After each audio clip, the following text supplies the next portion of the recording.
घड़ी में 11 बजाए थे और बारिश की बूंदें जैसे धरती को थपथपा रही थी। सड़क पर दूर तक अंधेरा फैला था और बीच में अजय की कार बंद पड़ी थी। वो कई बार कोशिश करता है इंजन चालू करने की, पर गाड़ी खांसती है, रुक जाती है। थोड़ी घबराहट, थोड़ा अकेलापन। अजय दरवाज़ा खोलता है, बाहर आता है। ठंडी हवा उसके चेहरे पर पड़ती है। दूर कहीं एक पीली सी रोशनी टिमटिमाती दिखती है। वो धीरे धीरे उसी दिशा में बढ़ता है। वो रोशनी थी एक लालटेन की, और उसे थामे खड़ी थी एक औरत, साड़ी में लिपटी, बारिश से भीगी हुई। वो थी सुमन। अरे बाबूजी, इतनी रात में इस रास्ते पर आपकी गाड़ी खराब हो गई क्या? ये इलाका तो बहुत सुनसान है। यहाँ तो लोग शाम होते ही घरों में दुबक जाते हैं।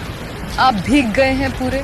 चलिए जल्दी किसी छत के नीचे आइए, वरना ठंड लग जाएगी। हाँ, गाड़ी थोड़ी दूर जाकर बंद पड़ गई। सोचा किसी से मदद मांगूं, पर आसपास सन्नाटा है। बस दूर कहीं की आवाज आ रही है। अंधेरा इतना घना है कि हाथ तक नहीं दिखता, और फिर आपकी लालटेन की रोशनी नजर आई।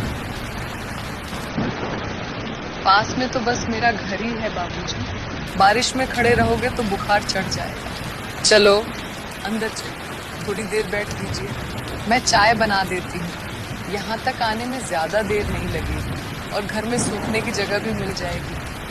धन्यवाद। आप ना आती तो शायद मैं अब भी वहां कीचड़ में फंसा रहता। इतनी रात को किसी अजनबी के लिए दरवाजा खोलना, ये तो बहुत हिम्मत की बात है।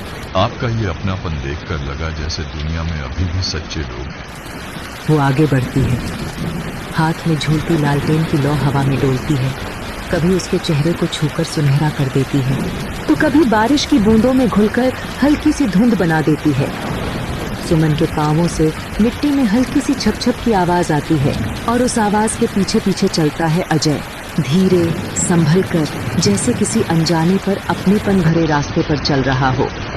हवा में गीली मिट्टी की खुशबू है, आसमान में बिजली की हल्की चमक, और उन दोनों के बीच बस एक लालटेन की रोशनी, जो न जाने कैसे अंधेरे रास्ते के साथ साथ दो अनजान दिलों के बीच की दूरी भी रोशन कर रही थी।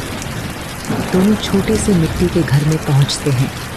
भीतर हल्की रोशनी, दीवारों पर छायाएं नाचती हैं। सुमन लालटेन टेबल पर रखती है और चूल्हा जलाती है। वो धीरे से 2 कप में चाय डालती है।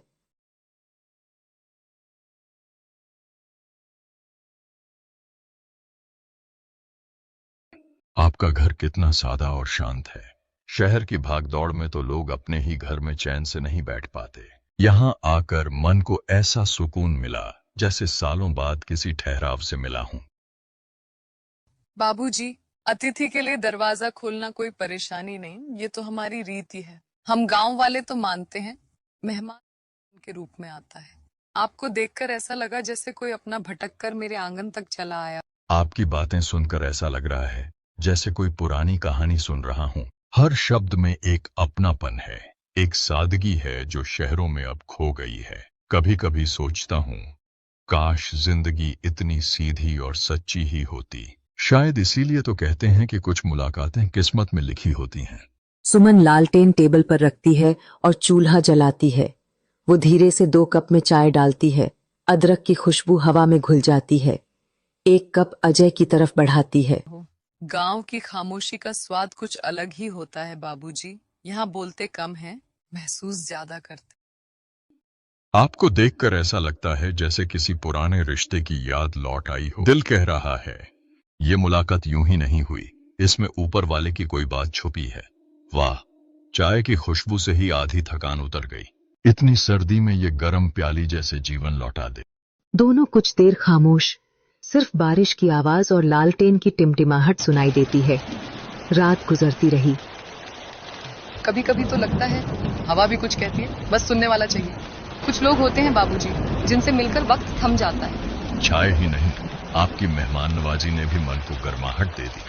सच कहूं तो चाय का स्वाद जितना मीठा है, उतनी ही प्यारी आपकी बातों की मिठास है। कभी कभी किसी अनजान का अपनापन अपने लोगों से भी ज्यादा सच्चा लगता है। आपसे बात करके ऐसा लग रहा है जैसे मैं अपने घर लौट आया। बारिश तो अब बस बहाना बन गई है रुकने का। दिल नहीं चाहता कि ये पल खत्म हो, ये रात, ये रोशनी और आपकी बातें।